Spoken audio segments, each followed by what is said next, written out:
Voilà, chers amis, bienvenue à une autre édition de notre dévotion et nous sommes là à la dévotion de lundi le 6 septembre 2021. Merci à ceux qui sont avec nous pour la première fois. Merci pour ceux qui ont été avec nous depuis le début de ces dévotions. Je sais que vous êtes bénis. Je sais également que vous partagez, n'est-ce pas, ces vidéos avec vos frères, vos amis, membres de famille et toute personne que vous connaissez et même dans vos réseaux sociaux.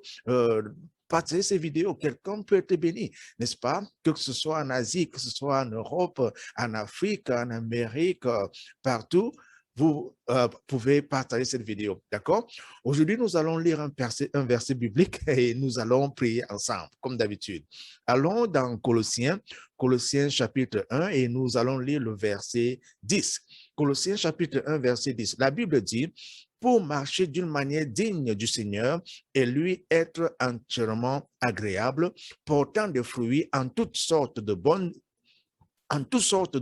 œuvres et croissant par la connaissance de Dieu.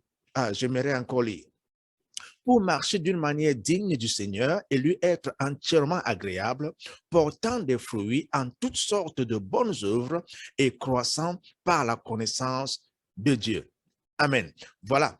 Vous savez, beaucoup de chrétiens, la plupart des chrétiens croient qu'ils peuvent moissonner là où ils n'ont pas semé. Mais les principes de Dieu sont clairs parce que la parole de Dieu est établie dans les cieux pour toujours. Nous ne pouvons pas éviter ces principes-là. Alors, lorsque nous parlons de cette productivité, lorsque nous parlons de cette fécondité, nous devons comprendre que Dieu attend que chacun d'entre nous soit fécond, que chacun d'entre nous soit productif.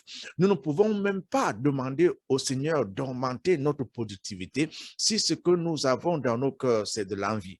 Si ce que nous avons dans nos cœurs, c'est, n'est-ce pas, des jalousies. Si ce que nous avons dans nos vies, c'est peut-être de la colère. Est-ce que nous pouvons attendre que le Seigneur augmente notre production ou que le Seigneur augmente notre fécondité si ces semences-là sont en nous? Donc, c'est une question de semence. Quelle est la semence qui se trouve donc en toi? Quelle est la semence qui se trouve donc en moi? Et à partir de cette semence, il y aura donc une récolte.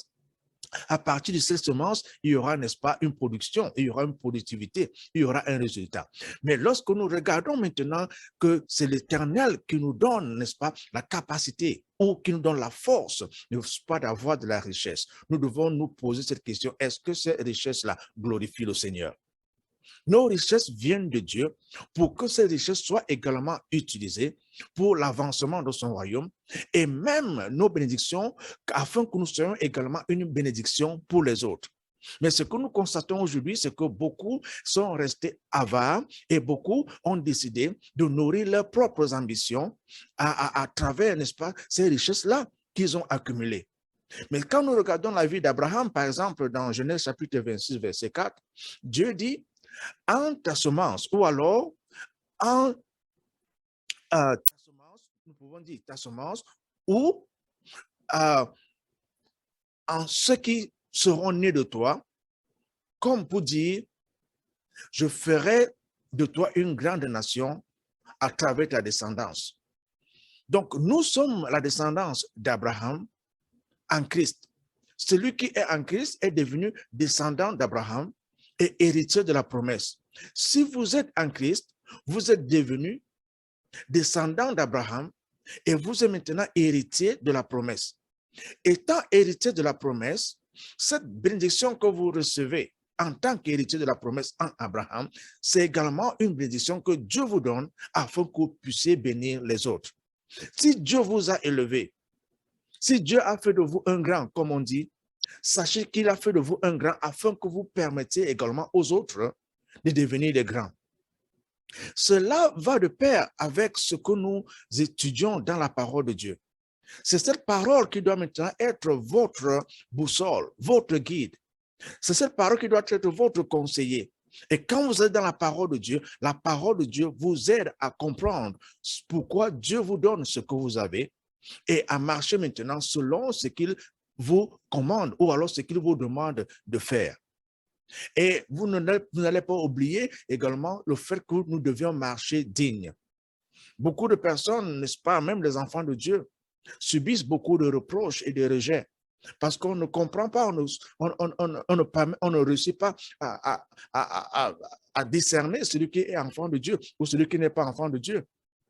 Mais il faut qu'il y ait une différence. Le monde attend que les enfants de Dieu se manifestent, qu'ils se manifestent d'abord dans une vie de générosité, où ils donnent, dans une vie où ils apportent de l'aide. Le monde a besoin de votre aide. En plus de cela, le monde attend que les enfants de Dieu se manifestent à travers leur manière de se comporter, vivre de manière digne. Et quand nous regardons le fruit de l'esprit dans Galates chapitre 5, cela est le modèle d'un enfant de Dieu. Et c'est ce que Dieu voudrait que nous manifestions en tant qu'enfants de Dieu. Modèle à travers le Seigneur Jésus-Christ. Quand les gens regardent ta vie, qu'est-ce qu'ils voient dans ta vie? Est-ce qu'ils voient une vie de productivité? Parce que Dieu vous a rendu productif. Ou alors, ils voient une vie où tout est négatif. Et quand les gens vous regardent, est-ce qu'ils voient le caractère, la nature de Jésus-Christ en vous? Une vie digne. La parole de Dieu doit être notre guide. Le Saint-Esprit doit être notre secours. Et une vie de méditation, une vie de prière, une vie même de foi devrait également être notre modèle. Est-ce que c'est cette vie-là que tu es en train de vivre? Nous allons prier ensemble. Dieu voudrait que tu sois productif. Dieu voudrait que je sois productif. Mais les choses que nous mettons dans nos cœurs ne peuvent pas nous rendre productifs. Et le Saint-Esprit est disponible à nous aider. Et je vais prier. Et avant que nous prions, comme d'habitude, tout ensemble, nous allons d'abord prier pour ceux qui n'ont pas Jésus-Christ dans leur vie. Peut-être tu m'écoutes en ce moment et tu n'as jamais accepté Jésus-Christ dans ta vie comme ton Seigneur et ton Sauveur personnel.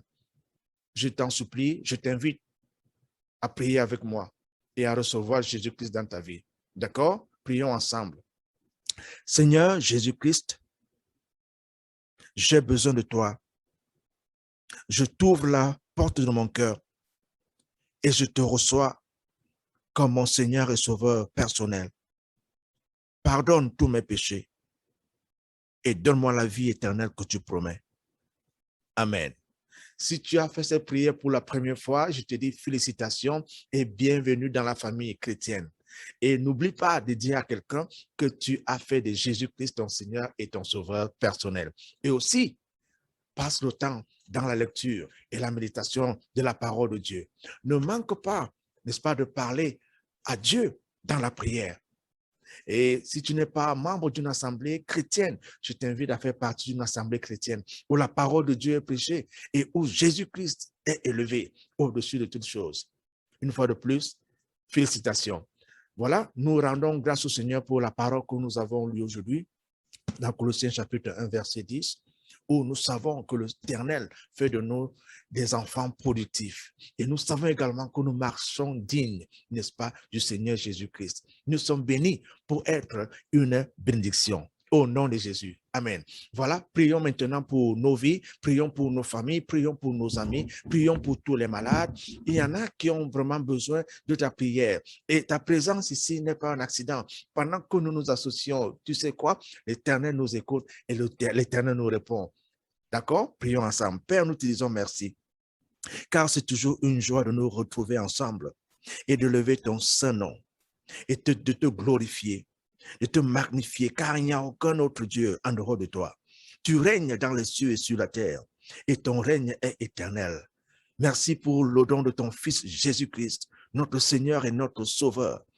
Merci pour le don du Saint-Esprit qui vit en nous et qui marche avec nous, qui nous enseigne toutes choses. Merci Seigneur. Au moment où nous prions, que les enfants qui se sont rassemblés et qui demandent, Seigneur, ton intervention dans leur vie, trouvent, n'est-ce pas, la solution en toi, au nom puissant de Jésus-Christ. Seigneur, nous prions pour tous ceux qui ont des problèmes de santé. Éternel, que leur corps soit rétabli au moment où nous prions dans le puissant nom de Jésus. Et toi qui m'écoutes, si tu étais malade, je prie et je déclare ta guérison au nom de Jésus-Christ. Je déclare la guérison sur ton corps dans le puissant nom de Jésus. Je prie pour les membres de ta famille, que ceux qui étaient malades soient guéris. Reçois cette guérison pour ton Père. Reçois cette guérison pour ta mère. Reçois cette guérison pour ton oncle. Reçois cette guérison pour ta tante. Reçois cette guérison pour ta grand-mère et pour ton grand-père. Reçois cette guérison pour chaque membre de ta famille au nom puissant de Jésus. Et vous qui voulez accomplir des grandes choses, tu as des projets. Je déclare que tes projets vont réussir. Des projets de construire une maison. Que ce projet-là réussisse au nom puissant de Jésus. Le projet de voyager, le projet même de commencer une nouvelle carrière. Que le Seigneur lui-même t'ouvre ses portes miraculeuses. Au nom de Jésus, je prie pour ceux qui cherchent le mariage, que l'Éternel apporte l'époux de ta vie, que l'Éternel te conduise vers l'épouse de ta vie. Au nom de Jésus, tu vas bâtir une famille. Je déclare et je décrète, tu bâtiras une famille. Tu auras des enfants qui vont craindre l'Éternel et qui vont marcher selon la voie de Dieu. Au nom de Jésus, je prie pour ceux qui sont à la recherche des potentialités, à la recherche des activités, à la recherche des affaires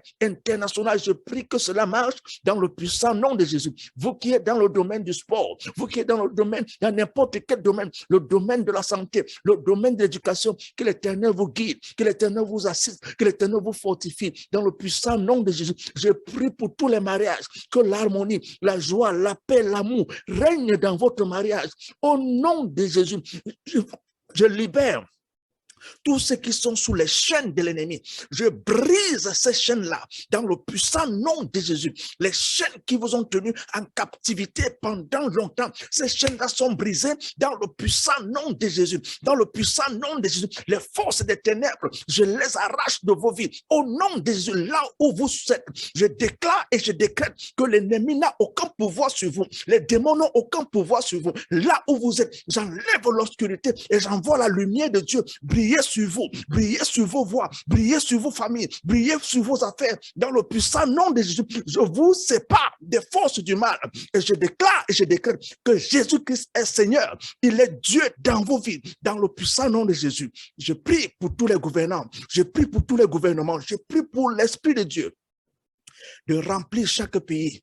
Et là où les enfants de Dieu prient, la réponse vient. Et là où tu pries, la réponse vient. Dans ta famille, la réponse vient. Dans ton quartier, la réponse vient. Dans ton village, la réponse vient. Dans ta cité, la réponse vient. Au nom puissant de Jésus, reçois ta bénédiction et sois une bénédiction au nom de Jésus-Christ. Que le Seigneur te bénisse. Cher ami, merci d'avoir été des nôtres. Nous allons nous retrouver très bientôt pour une autre session. Au revoir.